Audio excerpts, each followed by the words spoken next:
नमस्कार। मैं हूं सुनील और आप इस समय देखना शुरू कर चुके हैं अपना खास कार्यक्रम खबर बिहार। खबर बिहार में बातें करते हैं बिहार की, खबरें होती है बिहार की। बिहार की खबरों के साथ साथ देश दुनिया में क्या कुछ चल रहा है तमाम खबरों से हम आपको कराते हैं अपडेट। आज है 8 दिसंबर 2024, दिन रविवार। तो आइए जानते हैं 8 दिसंबर की 25 बड़ी खबरों को। सबसे पहले बात कर लेते हैं जॉब्स की, और जॉब्स की खबर हम अलग से लेकर आएंगे। तब तक के लिए आप सभी युवा पीढ़ियों से मेरा आग्रह है कि आप चैनल को जरूर सब्सक्राइब कर लीजिएगा। चलिए बात करते हैं सरकारी नौकरी की। तो एसबीआई में क्लर्क भर्ती का नोटिफिकेशन जारी किया गया है और शुरू हो गया है आवेदन की लेने की प्रक्रिया। सैलरी 64,000 से ज्यादा बताई जा रही है। स्टेट बैंक ऑफ इंडिया यानी एसबीआई ने junior associate customer support and sales clerk भर्ती का नोटिफिकेशन जारी कर दिया है। उम्मीदवार बैंक की ऑफिशियल वेबसाइट sbi.com.in पर जाकर ऑनलाइन आवेदन कर सकते हैं। वहीं ग्रामीण कार्य को लेकर संविदा पर 231 इंजीनियरों की बहाली होगी। बहाली में महिलाओं को 35% क्षैतिज आरक्षण मिलेगा। ग्रामीण कार्य विभाग में संविदा पर सहायक अभियंता असैनिक की बहाली होगी। विभाग ने सहायक अभियंता यानी असैनिक के रिक्त पदों को फिलहाल संविदा के आधार पर भरने की निर्णय लिया है। विभाग में 231 इंजीनियरों की बहाली होगी। बीते दिन विभाग की ओर से दी गई जानकारी के अनुसार बहाली में महिलाओं को 35% क्षैतिज आरक्षण मिलेगा, जबकि अनुसूचित जाति के लिए 37 पद, अनुसूचित जाति जनजाति के लिए 2, अत्यंत पिछड़ा वर्ग के लिए 42, पिछड़ा वर्ग के लिए 28, पिछड़ा वर्ग की महिला के लिए 7, आर्थिक रूप से कमजोर वर्ग के लिए 23 और गैर आरक्षित वर्ग के 92 पद हैं। बहाल होने वाले इंजीनियरों को 80,000 मानदेय मिलेगा। इसमें समय समय पर संशोधन किया जा सकेगा। सिविल अभियंत्रण में डिग्रीधारी या किसी भारतीय अभियंत्रण महाविद्यालय से सिविल अभियंत्रण में डिप्लोमाधारी होना अनिवार्य बताया गया है। न्यूनतम 21 वर्ष उम्र होनी चाहिए। आरक्षण कोटि के अनुसार उम्र सीमा रहेगी। संविदा के आधार पर नियोजन की अवधि 1 साल के लिए होगी। वहीं लोक स्वास्थ्य अभियंत्रण में 4,135 पदों पर होगी भर्ती। रोस्टर क्लियरेंस के बाद समान प्रशासन विभाग को भेजी गई है सिफारिश। बता दें कि लोक स्वास्थ्य अभियंत्रण विभाग में 4,135 पदों पर बहाली होगी। इसकी प्रक्रिया शुरू कर दी गई है। रोस्टर क्लियरेंस के बाद समान प्रशासन विभाग को इसकी सिफारिश भेज दी गई है।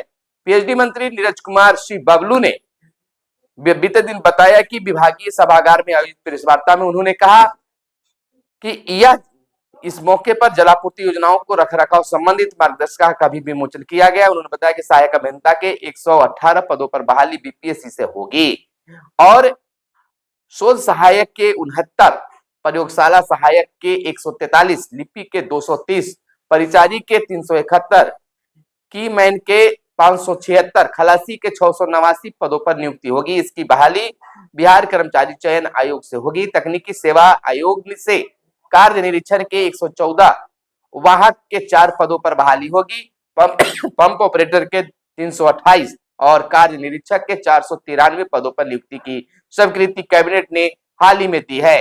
मंत्री ने कहा है कि पेयजल की गुणवत्ता में सुधार हुआ है। वहीं होमगार्ड को लेकर 28,000 जवान होंगे बहाल। बिहार गृह रक्षा वाहिनी संगठन होमगार्ड में जल्द ही 28,000 जवानों की बहाली की जाएगी। पहले से होमगार्ड में 36,000 जवान तैनात हैं। बिहार गृह रक्षा वाहिनी संगठन की महानिदेशक सह समादेष्टा शोभा वहटकर ने यह बातें कही है। उन्होंने कहा कि प्रदेश में होमगार्ड के जवान बेहतर काम कर रहे हैं। अग्निशमन सेवाएं से भी पहले से काफी बेहतर काम हुई है। बिहार अग्निशमन प्रशिक्षण संस्थान आनंदपुर बिहटा में बिहार अग्निशमन सेवा के 155 राजपत्रित पदाधिकारी तथा 55 अराजपत्रित कर्मचारी की भी नियुक्ति होनी है। वहीं अगली खबर हम आपको बता दें कि पीएचडी में 4,135 पदों पर बहाली 3 चयन एजेंसियां पूरी करेगी प्रक्रिया। राज्य के सभी को शुद्ध पेयजल आपूर्ति के लिए बड़े स्तर पर कवायद की बातें हुई है। तो वहीं आगे की खबर एक और निकल कर आई है कि बड़ी खबर है छात्रों के लिए, छात्र छात्राओं के लिए। बोर्ड ने इंटर और मैट्रिक वार्षिक परीक्षा 2025 का ऐलान कर दिया है। जानिए कब होगा एग्जाम, टॉपर को मिलेंगे 2 लाख रुपए। खबर विस्तार से आपको बता दें कि बिहार में वर्ष 2025 के इंटर और मैट्रिक वार्षिक परीक्षा का शेड्यूल बीते शनिवार को जारी कर दिया गया। बोर्ड के अध्यक्ष आनंद किशोर ने साल 2025 का परीक्षा कैलेंडर जारी किया।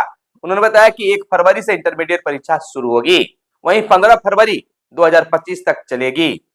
10वीं बोर्ड यानी मैट्रिक परीक्षा 17 फरवरी से 25 फरवरी तक होगी। उन्होंने कहा कि मार्च अथवा अप्रैल के दौरान परीक्षा फल का प्रकाशन कर दिया जाएगा। इसके बाद सप्लीमेंट्री तथा विशेष परीक्षा का आयोजन किया जाएगा। मई से जून के दौरान सप्लीमेंट्री परीक्षा का रिजल्ट भी जारी हो जाएगा। उन्होंने कहा कि मैट्रिक परीक्षा में टॉपर को 2 लाख रुपए मिलेंगे, सेकेंड टॉपर को 1.5 लाख रुपए मिलेंगे, तीसरे स्थान पर रहने वाले को 1 लाख रुपए मिलेंगे। इंटरमीडिएट में चौथे और 5वें स्थान के लिए 30,000, जबकि मैट्रिक में चौथे से 10वीं के लिए 20,000 रुपए की सम्मान राशि दी जाएगी। इसके साथ ही सभी को लैपटॉप भी मिलेगा। तो यह बड़ी बात है विद्यार्थियों के लिए, तो कर लीजिए तैयारी और लूट लीजिए 2 लाख रुपया। यह विद्यार्थियों के लिए खुला ऑफर है। वहीं कैथी लिपि को लेकर दस्तावेज को समझने में होने वाली सारी परेशानियों का हल निकल गया है। अब कैथी लिपि में लिखे दस्तावेज आप खुद पढ़ सकेंगे और जमीन सर्वे में दिक्कत भी नहीं होगी। इसको लेकर किताब भी प्रकाशित कर दिया गया है। वहीं अगली खबर यह निकल कर आ रही है कि खान सर बीमार, अस्पताल में हुए भर्ती। क्या है परेशानी, कब तक रहेंगे अस्पताल में, सबको जानने के लिए बेसब्री से इंतजार। आपको बताते चले कि खान सर अस्पताल में भर्ती हैं। बिहार के प्रसिद्ध कोचिंग संचालक और यूट्यूब टीचर के रूप में सोशल मीडिया के स्टार खान सर की सेहत खराब हो गई है।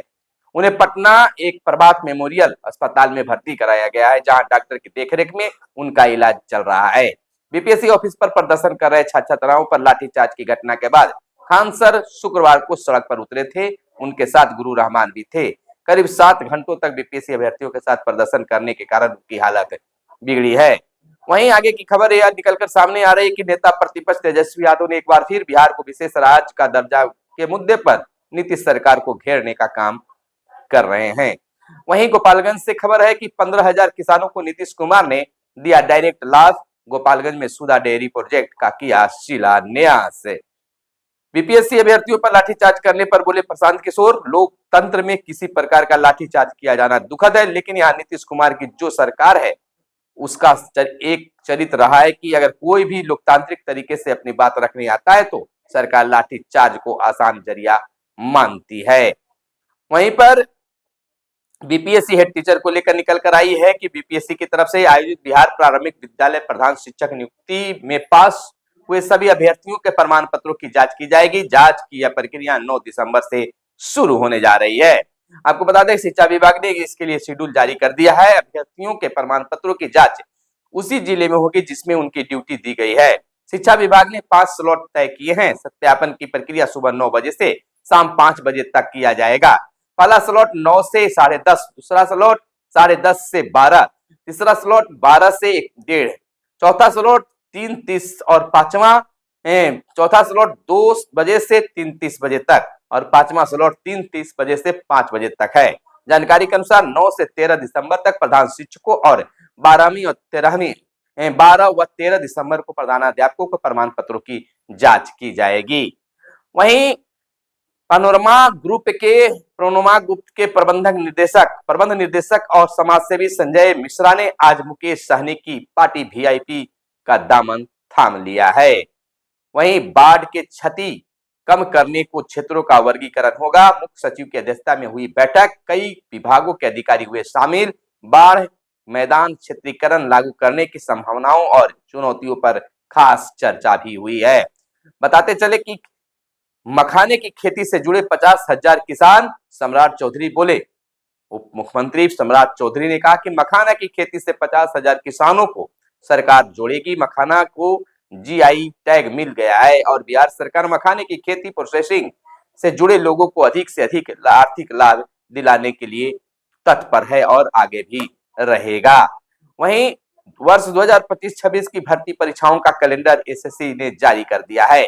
देश के सरकारी संस्थानों में भर्ती के लिए कर्मचारी चयन आयोग यानी एसएससी ने नियुक्ति के लिए परीक्षा नियुक्ति के लिए परीक्षा जारी कर दिया है। कैलेंडर में दिल्ली पुलिस कांस्टेबल भर्ती, CGL, CHSL, Delhi police, CAPF, ASI भर्ती, MTS हवलदार भर्ती, SSC GD कांस्टेबल भर्ती, स्टेनोग्राफर भर्ती, ट्रांसलेटर भर्ती, सिलेक्टेशन पोस्ट फेज 13, जेई मेंस 20 भर्तियों के लिए विज्ञापन निकालने की तिथियों का जिक्र किया गया है। तो इसको आप लिस्ट में जाकर देख सकते हैं। वहीं नौकरी लगने पर 6 माह में पूरी करें दस्तावेज जांच, यानी दस्तावेजी जांच करने की बात है। सभी राज्यों की पुलिस को इस तरह की जांच और सत्यापन का सुप्रीम कोर्ट ने दिया है आदेश।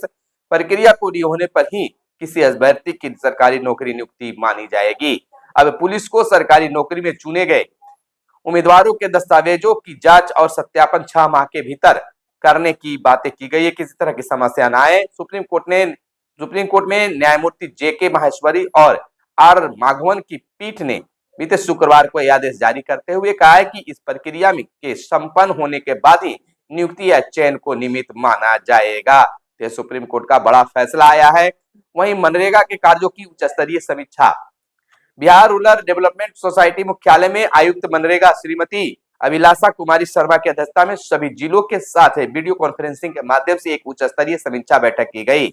इस बैठक में मनरेगा अंतर्गत कार्यान्वित की जा रही योजनाओं के साथ साथ जल जीवन हरियाली अभियान के विभिन्न अवयवों पर मनरेगा द्वारा किए जा रहे कार्यों की समीक्षा की गई। आवश्यक दिशा निर्देश भी जारी किए गए। समीक्षा के क्रम में यह भी कहा गया कि आयुक्त मनरेगा ने बताया कि भारत सरकार द्वारा मिशन अमृत सरोवर के दूसरे चरण की शुरुआत की जा रही है। राज्य में मनरेगा माध्यम से इस मिशन को क्रियान्वित किया जाएगा। अमृत सरोवर अभियान के दूसरे चरण में सामुदायिक जल संचयन, तालाब, सामुदायिक मत्स्य पालन, तालाब का निर्माण और जीर्णोद्धार किया जाएगा। आयुक्त मनरेगा ने अमृत सरोवर अभियान के दूसरे चरण में जल जीवन हरियाली अभियान के अंतर्गत चिन्हित वैसे जल संचनाओं को प्राथमिकता देने को निर्देश दिलाए हैं जिसमें अभी कार्य किया जाना शेष है।